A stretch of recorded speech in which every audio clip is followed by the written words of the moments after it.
அனைவருக்கும் வணக்கம் மக்களே, எல்லாரும் வந்து எப்படி இருக்கீங்க? விவசாயத்தில் குறிப்பாக இந்த சாறு உறிஞ்சும் பூச்சிகளில் இந்த வெள்ளை தொல்லை வந்து பார்த்திங்கன்னா ரொம்ப வந்து அதிகம். அதோட ஏற்படுத்துகிற பாதிப்பும் வந்து பார்த்திங்கன்னா ரொம்ப வந்து அதிகம்.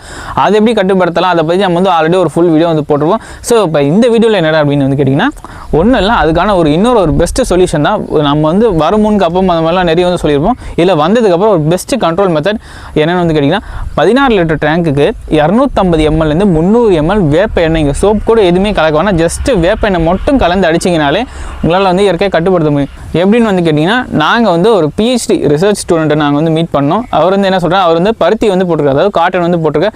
அதுலேயும் இந்த வெள்ளையினால் காட்டன் லீஃப் கோல் வைரஸ் நோய் வந்து வந்துருந்துச்சு. அதுக்கு அவர் வந்து என்ன பண்ணாருன்னு கேட்டப்ப, இந்த கெமிக்கல்லாம் வந்து எதுவும் கேட்கல தம்பி, அதனால் நான் வந்து ஆர்கானிக் மட்டும்தான் வந்து கொடுத்தேன். 14 லிட்டர் டேங்க்குக்கு 250 ml வெறும் நீம் ஆயில் மட்டும்தான் வந்து அடிச்சு, அதுக்கே எனக்கு வந்து நல்ல ரிசல்ட் வந்து கிடச்சிது அப்படின்ற மாதிரி சொன்னார். ஸோ அதான் வந்து இந்த வீடியோ உங்களுக்கு சொல்லணும்னு நான் வந்து நினைக்கிறேன். அண்ட் இதே மாதிரி நிறைய தெரிஞ்சுக்க மறக்காம சேனலை சப்ஸ்கிரைப் பண்ணுங்கள். இதே மாதிரி உங்களை அடுத்த வீடியோ சந்திக்கிறேன். நன்றி, வணக்கம்.